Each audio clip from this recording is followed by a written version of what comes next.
والصلاة والسلام على أشرف الأنبياء وسيد المرسلين وعلى آله وصحبه أجمعين أما بعد فأعوذ بالله من الشيطان الرجيم بسم الله الرحمن الرحيم ولله على الناس حج البيت من استطاع إليه سبيلا صدق الله العظيم وقال رسول الله صلى الله عليه وسلم من حج فلم يرفث ولم يفسق رجع كيوم ولدته أمه أو كما قال عليه الصلاة والسلام টেরিবাজার ব্যবসায়ী সমিতির উদ্যোগে আয়োজিত টেরিবাজার ব্যবসায়ী ভাইদের মধ্যে যারা হজে যাচ্ছেন তাদের সম্মানে এবং তাদের জন্য হজ প্রশিক্ষণের এই প্রোগ্রামে উপস্থিত টেরিবাজার ব্যবসায়ী সমিতির সম্মানিত সভাপতি, উপস্থিত সম্মানিত সেক্রেটারি এবং সম্মানিত মেহমান জনাব খালিদ মাহমুদ সাহেব, খালিদ হাসান সাহেব, উপস্থিত অন্যান্য উপস্থিতি এবং আমার ছোট ভাই ইমরান সাঈদ সহ আমরা সবাইকে আজকের এই মাহফিলে স্বাগত জানাচ্ছি। আমরা সবাই আল্লাহর দরবারে দোয়া করি, আমরা সবাই বলি আলহামদুলিল্লাহ। আল্লাহর কাছে আমরা দোয়া করি মনে মনে, আল্লাহ যেন জ্ঞান, এটা আল্লাহর সিফত।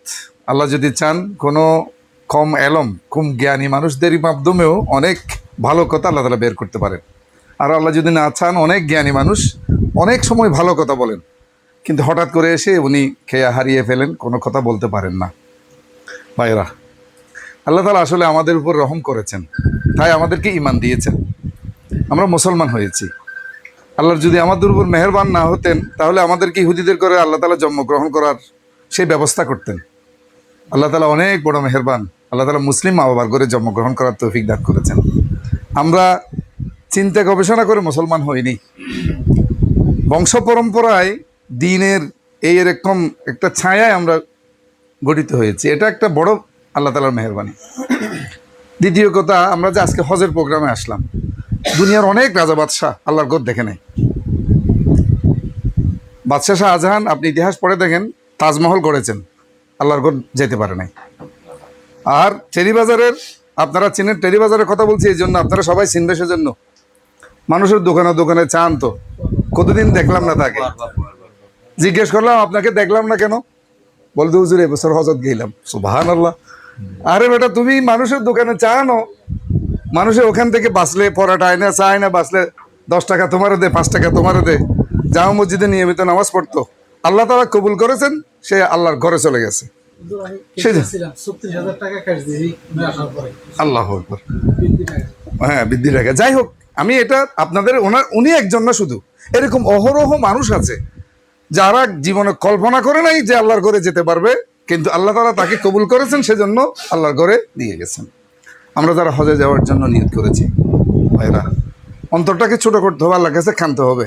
আল্লাহ হজে যাচ্ছি, এটা তো অসম্ভব ব্যাপার, অনেক রাজা বাদশাহ যেতে পারে নাই, তুমি আমাকে যাওয়ার জন্য হয়তো কবুল করেছো, সেজন্য আমি যাচ্ছি।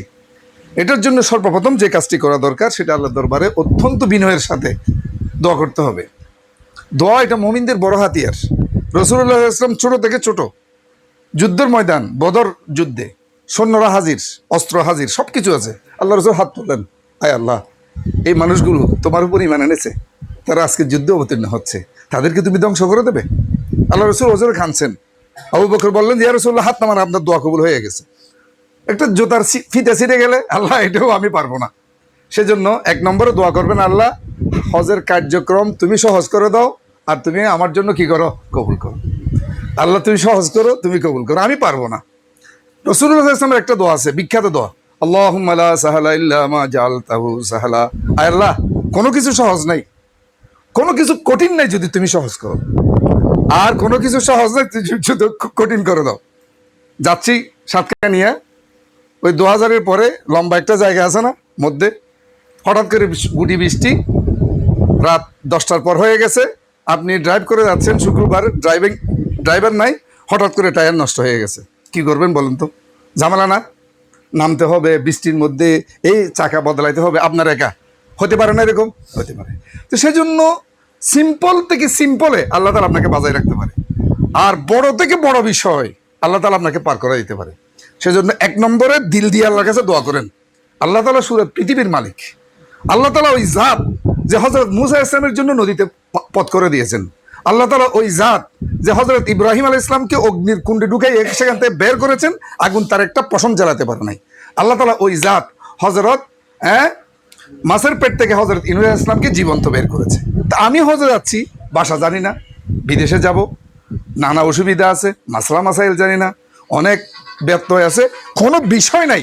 যদি আল্লাহ চান আমাকে হজ কবুল করাবেন, তাহলে অবশ্যই আমার হজ কবুল হবে। এটা আল্লাহ থেকে চেয়ে নিতে হবে। বুঝে আসছে কথা? 1 নম্বর কথা, বেশি দেরি করবো না। আমার টার্গেট হলো এই 8টা 5-এর মধ্যে শেষ করে দিয়ে যাবো, যেন ওযু কালাম বানিয়ে আমরা 15 এখানে নামাজ পড়ে পারতে পারি। দ্বিতীয় ভাইরা, হালাল টাকা দিয়ে হজ করার চেষ্টা করি। অসংখ্য হাদিসের মধ্যে আছে, আমি এগুলো কোট করে সময় বেশি নিতে চাই না। আমার মনে হয় এই 2003 সালে এই আন্দরকিল্লা শাহী জামা মসজিদে আসা, তখন থেকে আজ পর্যন্ত এই 10-20 বছর, প্রায় 20টি বছর টেরিবাজার সমিতির সাথে, আমাদের সাথে, টেরিবাজার মানুষদের সাথে আমাদের এই জানাশোনা। তো ভাইরা, ব্যবসায়ীদের একটা লেনদেন থাকে, কিন্তু যদি ব্যবসায়ীদেররা হালালভাবে চলতে চায়, আল্লাহ তাআলা তাকে সেভাবে হালালভাবে চালায়। এটার অনেক একটা বারাকা আছে। আল্লাহ তাআলা কোনো হালাল ব্যবসায়ীকে জীবনের জন্য চূড়ান্তভাবে তাকে আল্লাহ তাআলা লাঞ্ছিত করেন না, উত্থান পতন হয়। বুঝে আসছে কথা? হালাল যদি হয়, এই হজ অবশ্যই কবুল হবে। তৃতীয়, আমার ইবনুল ভাই বলেছেন, আমি অনেক হাজিকে দেখেছি, আমরা যখন এয়ারপোর্টে গেছি, ভাই এহরাম পরব, এখন নিয়ত করেন। তা নিয়ত করার সময় আপনি কোন হজ করবেন, আল্লাহুম্মা লাব্বাইকা হাজ্জান বলার আগে আপনাকে নিয়ত করবে, আল্লাহ আমি হজ্জে তামাত্তুর নিয়ত করলাম, আল্লাহ আমি হজ্জে কেরানের নিয়ত করলাম। এরকম কোনটা করবেন, এটা মনের মধ্যে সেট করে নিতে হয়, স্থির করে নিতে হয়। এটাই হলো নিয়ত। নিয়ত মানে কি? আপনার মনের মধ্যে একটা স্থির করে নেওয়া, যে আমি জোহরের 4 রাকাত নামাজ পড়তেছি, আল্লাহু আকবার বলার আগে আপনার মনে এটা স্থির থাকা, এটাই নিয়ত। বলছে আপনি এখন হজের কোন প্রকার করবেন একটু নিয়ত করেন, ওইটাকে বলতে হুজুর অনহন না এখন না বুঝছো। আর বাবা, আপনি হজ করবেন, আমি কেমনে বলবো আপনি কোনটা করবেন? কি আপনি তামাত্তু করবেন নাকি কেরান করবেন? সেজন্য একটু পড়াশোনা দরকার। আপনি হজের কোন প্রকারটা আপনি করবেন, আপনি কতদিনে যাচ্ছেন, সেই হিসাবে আপনার জন্য কোনটা বেশি ভালো হয়। আমাদের দেশের অধিকাংশ মানুষরা তুলনামূলকভাবে হজ্জে তামাত্তু একটু সহজ, সেজন্য তামাত্তু করেন। অনেক ভাইয়েরা হজ করেছেন, এখন নিজের মা বাবার বদলা হজের জন্য যাচ্ছেন। বদলা হজের নিয়তে একটু তারতম্য আছে, যে আমি আমার বাবার পক্ষে হজের নিয়ত করলাম। এখন কেউ জানে না যে বদলা হজ কাকে বলে, এটাও জানে না।